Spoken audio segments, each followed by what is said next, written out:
But sometimes it's useful to become acquainted with the precise meaning of these words and to see what they mean in their original context. It's useful to know what the Pali word is. Okay, so the word dasana here, which is what we translate as seeing, has the meaning, special meaning of the first seeing through, well, seeing always implies to direct cognition, through direct experience of the Four Noble Truths in their entirety.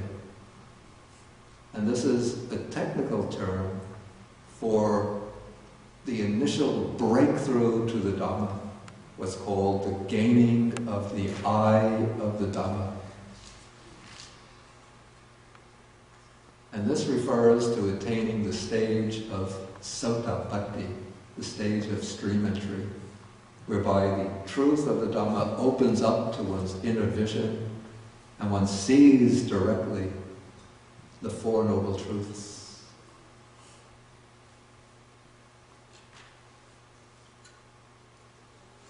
Then once one acquires that vision of the truths, one has to develop that vision through continued practice.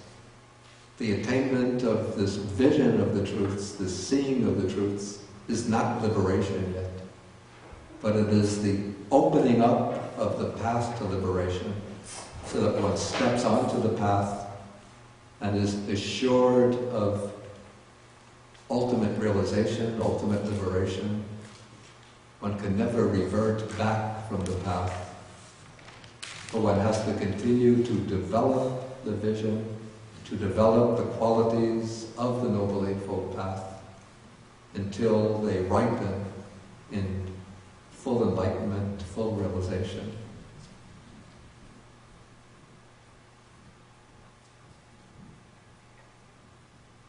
And so technically, we say that the attainment of seeing means reaching the first stage of enlightenment, and then the practice of development means that one develops this vision through the second, third stages, onto the path to the fourth stage, the stage of Arhatship.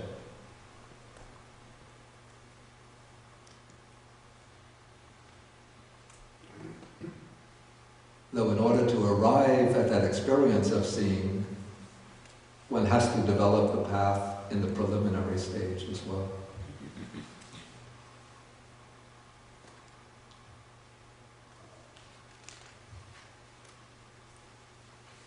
Okay, so now the Buddha speaks about taints to be abandoned by seeing. And so he raises the question, what taints should be abandoned by seeing? Then he's going to illustrate this by taking the specific case of what is called the untaught ordinary person, sometimes translated the uninstructed worldling. Because this is an ordinary person, a person without any degree of realization, direct understanding of truth, who has no regard for the noble ones. He doesn't have any special respect or reverence for the noble persons. He is unskilled in their teaching, in their Dhamma. That is, doesn't have knowledge of their teaching, and he's undisciplined in their Dhamma. That is, he is not trained in the practice that pertains to their teaching.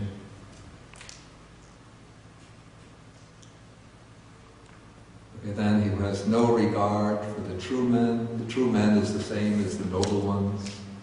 And he's unskilled and undisciplined in their Dhamma. This person does not understand what things are fit for attention and what things are unfit for attention. Since that is so, he attends to those things unfit for attention, and he does not attend to those things that are fit for attention. Now the commentary to the sutta makes a very interesting and important point in this connection. It explains that actually there are no things that are exclusively fit for attention and no things that are exclusively unfit for attention. The difference doesn't consist in the things themselves, but in the way one attends to them. So we could take the same things that are ordinarily considered unfit for attention, and if we apply to them skillful attention, then they can become, or wise attention, then they can become a basis for the positive development of the mind.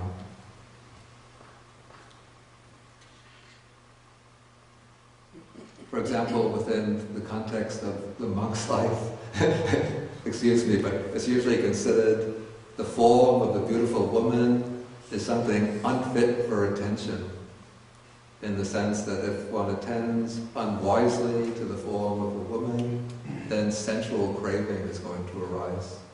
And then that will bring trouble to the mind. And in the case of many, or some monks, they might want to leave the monastic life and return to the household life. Okay, but if one knows the proper way of attention, then one could take even the form of the most beautiful bathing beauties, Miss Universe, Miss America, whatever, and one applies what's called the asubha sanya, the perception of the unattractive nature of the body, and one starts penetrating. Well, first one could even examine the parts of the body close up, hair of the head.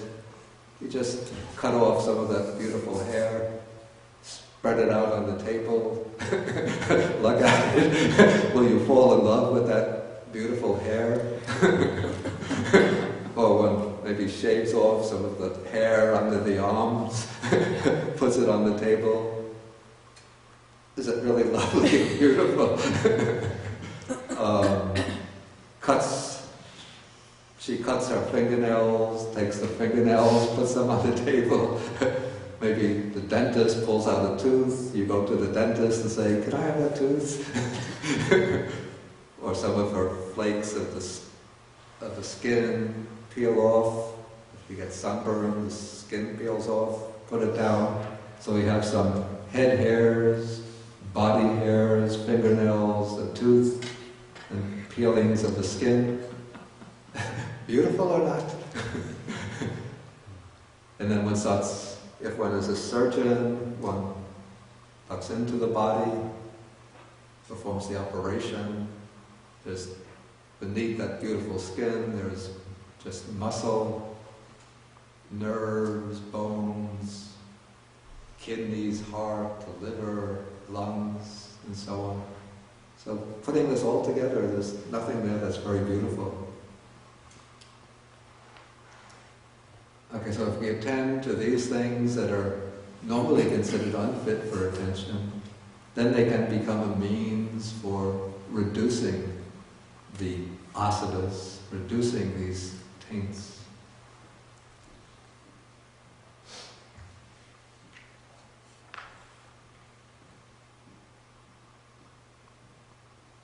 Okay, so now the Buddha raises the question, what are the things unfit for attention that he attends to? Okay, they are things such that when he attends to them, the unarisen taint of sensual desire arises in him, and the arisen taint of sensual desire increases. The arisen taint of being, this is craving for continued existence, continued individuality, arises in him, and the arisen taint of being increases. The unarisen taint of ignorance arises, and the arisen taint of ignorance increases. Those are the things unfit for attention that he attends to. Okay, then what are the things fit for attention that he does not attend to?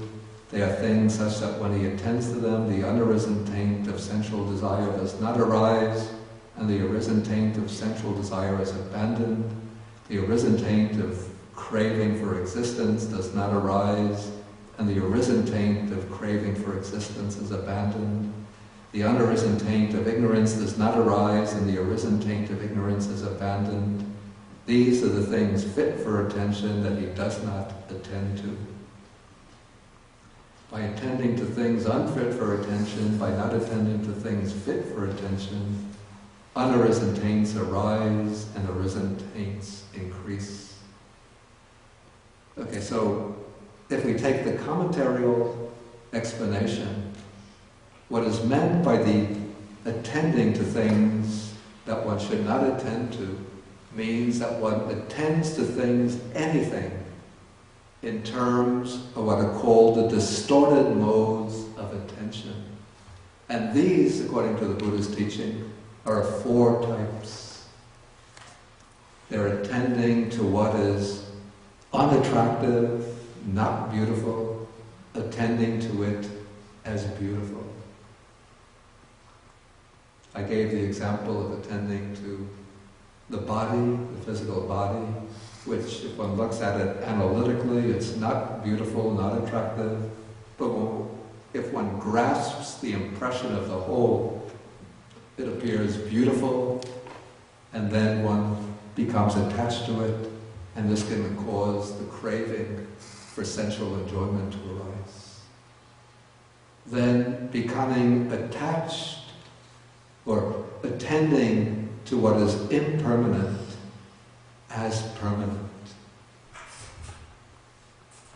And so this will apply, it can apply to anything, but it can apply specifically to certain deep states of tranquility meditation, in which one experiences a state of either radiant bliss, deep peacefulness, and one could then take this to be a disclosure, a contact with some kind of permanent, everlasting state of existence.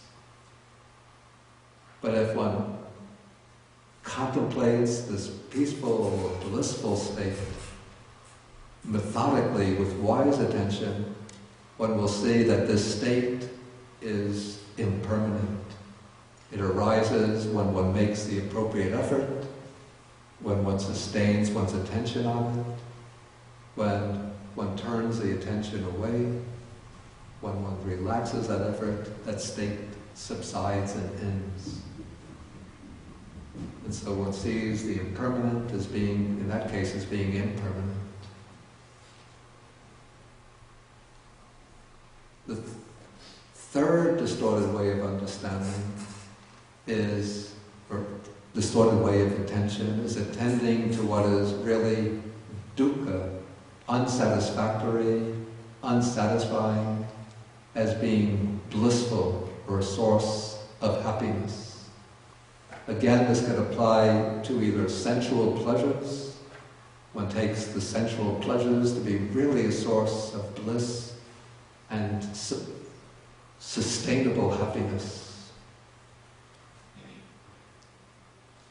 But if one attends wisely to the sensual pleasures, one sees that these sensual pleasures are impermanent. Because they're impermanent, they're not really satisfactory. One sees how to attain the sensual pleasures, one has to go through a lot of trouble and turmoil. While one is enjoying them, the mind is accompanied by some degree of anxiety and clinging. And if one loses them, then one falls into misery, dejection, even despair. And this wrong attention can apply as well to these blissful meditative states.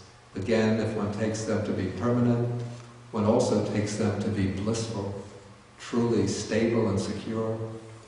But if one attends to them as being through their impermanence, then one sees that they're ultimately dukkha, unsatisfactory, inadequate, or flawed. And then the fourth unwise mode of attention is attending to what is really not self, not the true I, as being my real self, my true I. So this is basically, it's the view of Sakaya Ditti, the view of a substantial self existing in any way in regard to the five aggregates. And so when one identifies, whether it be the body, feelings, perceptions, volitional activities, or consciousness as being myself, the property of myself, that way of attention arises from ignorance, and it contributes to the sustaining of all of these taints. It sort of feeds back into the underlying ignorance, reinforces that ignorance, reinforces the craving for continued existence. Even to some extent it can reinforce the craving for sensual pleasures. Okay, so those are the things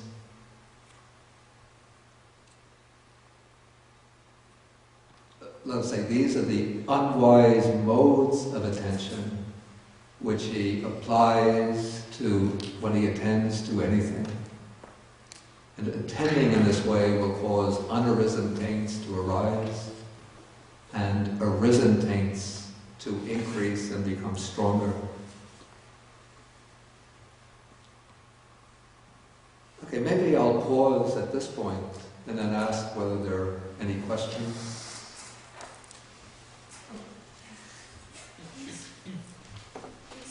Okay, what is your name? Martha. Martha? Martha, M-A-G-D-A, Martha. M-A-G... Like Magdalena, Martha. M-A-G... D-A. D-A. Magda. Magda. Like Magdalena. Magdalena, okay. Okay. The last four that you mentioned, Yeah. it seems like it's all just one, which is the attachment of the impermanent as permanent. Like all four of them fall under that category. Let us say that the first one is somewhat distinct. This is the way of attending to the unattractive as if it were attractive. Now, the mode of attending to the impermanent as if it were permanent, this becomes, let us say, the impermanence, the mark of impermanence, is actually the foundation for the other two characteristics. Of course, there are some things which are actually clearly and definitely painful and the source of misery. So that doesn't depend upon impermanence. But things that are pleasurable and enjoyable, we normally regard as being pleasant and enjoyable. But if we look at these things from the standpoint of their impermanence, then we could see that they're unsatisfactory. And so this is another implication of the Pali word dukkha. Dukkha means literally pain or suffering, but it has this broader meaning of what is unsatisfactory, what is inadequate, what is defective, and everything becomes defective. Everything impermanent is defective because of its impermanence. And so impermanence will lead into the mark of unsatisfactoriness, and then also impermanence leads into the mark of selflessness, because these five aggregates, which we'll explain them in greater length later, but the body, feelings, perceptions, volitions, consciousness, they're all impermanent. Because they're impermanent, they can't be taken as a substantial self. And so the mark of non-self follows from the mark of impermanence. But there's still somewhat different ways of viewing things.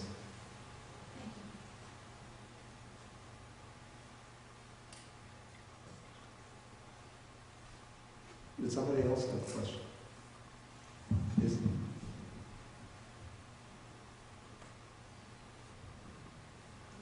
Bhante, I don't know if I heard you right, but the difference between the asavas and the unwholesome roots, did you say something about karma? One dealt with karma and one didn't?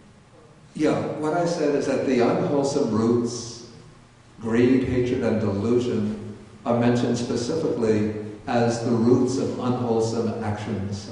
So those are the factors that create unwholesome karma. The asavas are not so specifically, to my recollection, not so specifically connected with karma. Of course, naturally they will create actions born from these asavas will create karma. But the way they function in the teaching, they're not so explicitly connected with karma, to my recollection.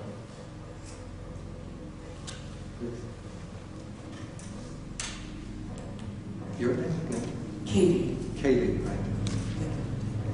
I don't normally use the word influx, and I don't have a dictionary with me, but I'm wondering if influence would be, that's something that just resonates a little more. And then the related question is, when you said the primordial source of the taints, that resonated a little bit in the concept of sin, and I'm wondering if there's a sense of, there's a clear distinction that this isn't something that resides, for lack of a better term, within the person. It's influences that are outside that could defile someone. Okay.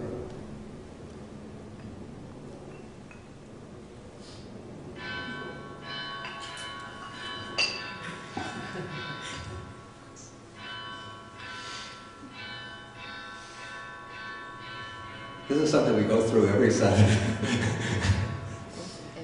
It seems during the week that they just hit the bell a few times and finish. But on Saturday when we're having the class, it seems interminable, the ringing of the bell. Is it just my impression, or my personal impression, or do you sense that too? It feels interminable.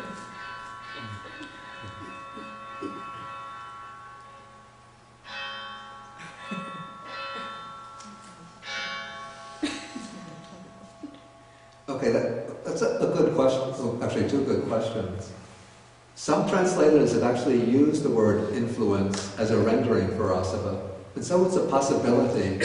The only reason, and it agrees with the literal meaning of the word, though in English the word influence has lost its connection to its etymological origins. But influence comes from fluence is flowing, and in means, of course, in. So it's flowing in. What flows in is an influence. But I don't like to use influence because asavas are considered things which are always unwholesome, whereas influences can be good and bad. Okay, then your second question, whether asava corresponds to the idea of sin. First, in Buddhism, we don't have a term that, to my mind, brings along the specific connotations of the idea of sin in Christianity, of some kind of original corruption, of moral corruption. The asavas, as well as the other qualities like the unwholesome roots, are usually viewed purely as psychological factors, mental factors. They're mental factors responsible for bondage and suffering, but they don't have that weight, that sense of being evil, much less do they suggest something like the idea of sin. I think the original meaning is separation, with the idea that it is what brings about a separation from God. So the asavas don't have that sense. But I do, in my understanding, the asavas should be understood as things that I take it to mean things that flow into active consciousness from the deep recesses of the mind. So this is my own understanding, that the word is not actually analyzed or explained in that way in the Buddhist texts themselves. In fact, no explanation of the word is given, no derivation of the word is given within the sutta text.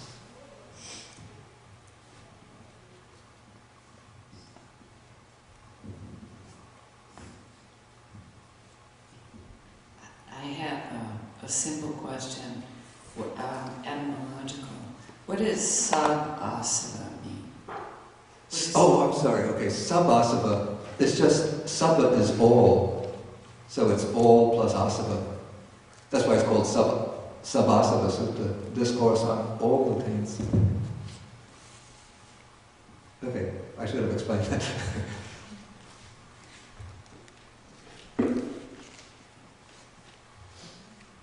Any further questions?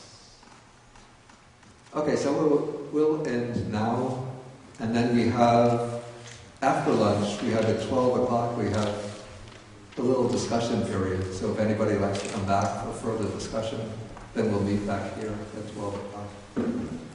Okay, so we'll end with the sharing of the merits.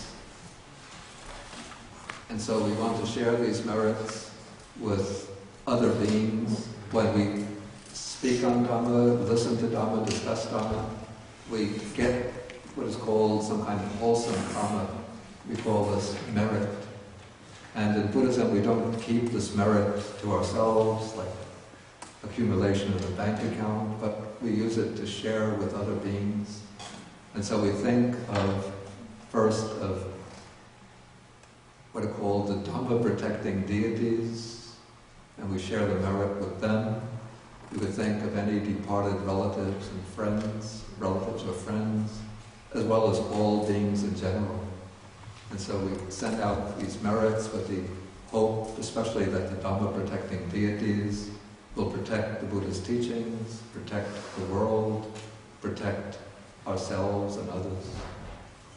Okay, so I'll recite using verses in Pali. Okay, next time I'll recite now, but next time you can distribute the sheets with the verses. So just think with loving kindness of the Dhamma protecting deities, any departed beings, friends or relatives, and all beings in general. Akasata Bhumata Devanaga Mahidika Punyantananumoditva Chiram Rakantu Sasanam Akasata Bhumata Devanaga Mahidika Punyantananumoditva Chiram Rakantu Desanam Akasata Bhumata Devanaga Mahidika Punyantananumoditva Chiram Rakantu Manparam Etavata amhehi